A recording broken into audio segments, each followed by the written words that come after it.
বিশ্ববিখ্যাত ইউটিউবার, উদ্যোক্তা এবং ফর্মার নাসা ইঞ্জিনিয়ার মার্ক রবারকে তো আমরা সকলেই চিনি।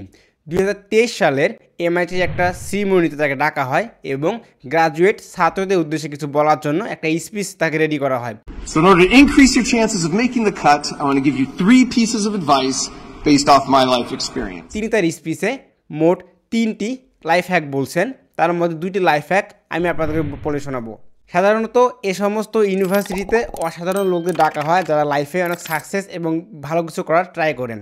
এরকম স্পিচ আমি মাঝে মধ্যেই শুনি, তবে আমার মনে হয়েছে এই স্পিচটা one of the best speech in ever. আজকে আমরা এই স্পিচ নিয়ে কথা বলবো এবং এই স্পিচ থেকে 2টি লাইফ হ্যাক আপনাদের সাথে শেয়ার করব, যেটি হয়তো আগামী 5 বছর আপনাকে বিভিন্ন স্ট্রাগল এবং বিভিন্ন সিদ্ধান্ত নিতে সাহায্য করবে। মার্ক রবারের প্রথম স্পিচ ছিল embrace naive optimism. Naive optimism হচ্ছে একদম সাধারণ চিন্তাভাবনা। আমরা ছোটোবেলাতে চিন্তা করতাম না যে আমি বড় হয়ে ডাক্তার হব, বড় হয়ে ইঞ্জিনিয়ার হব, বা বড় হয়ে একজন পাইলট হব, কিন্তু আমরা তখন চিন্তা করতাম না যে আসলে একজন ডাক্তার হতে বা একজন ইঞ্জিনিয়ার হতে বা একজন পাইলট হতে কতটা পড়াশোনা করতে হয়। এই একটা সিম্পল চিন্তা করতাম আমরা মনে মনে ভেবে নিতাম যে আমি বড় হয়ে এইটা হবে। এই সাধারণ চিন্তাকে বলা হয় নাইভ অপটিমিজম। নাইভ অপটিমিজম আপনাকে সুন্দর করে একটা লাইফ গোছানোর জন্য অনেক হেল্প করবে।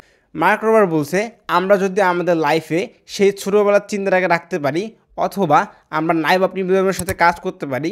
যেমন ধরেন যে আমি চিন্তা করতেছি যে আমি বড় হয়ে ডক্টর হব, হ্যাঁ আমি এই আমার গোলটাকে ধরে রাখবো এবং আমি আমার এই গোলটা অ্যাচিভ করার জন্য কোনো ফেইলিওরকে নিয়ে আসবো না, এবং আমি আমার এই সাধারণ চিন্তাভাবনা থেকেই আমি সাকসেসে যাব। এই নাইভ অপটিমিজমকে আমি কন্টিনিউ করতে পারলে কোনো ফেইলিওর কিংবা কোনো বাধা আমার লাইফে আসবে না। ফেলিওর থেকে আমরা যাব দ্বিতীয় উক্তিতে। দ্বিতীয় কথাটি হচ্ছে ফ্রেম ইওর ফেলিওর। অর্থাৎ ধরেন আপনি কোনো কাজ করতেছেন এবং আপনি ফেল করতেছেন। এখন আপনি যেহেতু ফেল করতেছেন, আপনি কি করবেন?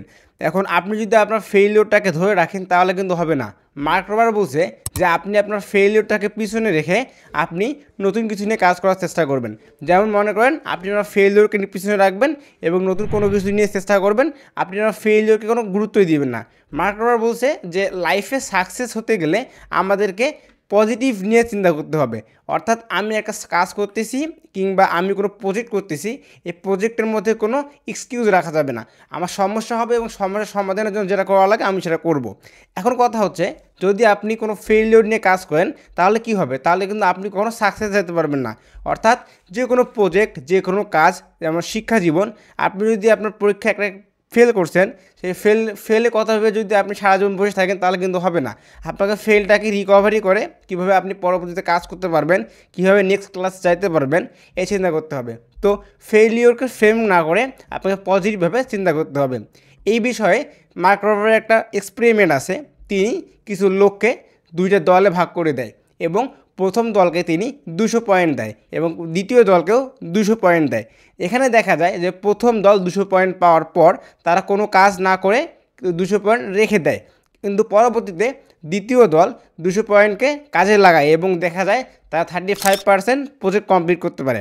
এখন 35% প্রজেক্ট কমপ্লিট করার পর তারা যে এক্সপেরিমেন্টগুলো করে এবং যে এক্সপিরিয়েন্সগুলো অর্জন করে সেটা কিন্তু তাদের লাইফে বা সেই প্রজেক্টটা কমপ্লিট করতে সাহায্য করবে। এখন কথা হচ্ছে, আপনাকে যে 200 পয়েন্ট দেওয়া হয়েছে, এই 200 পয়েন্টের বিনিময়ে কিন্তু আপনি কিচ্ছু পাবেন না।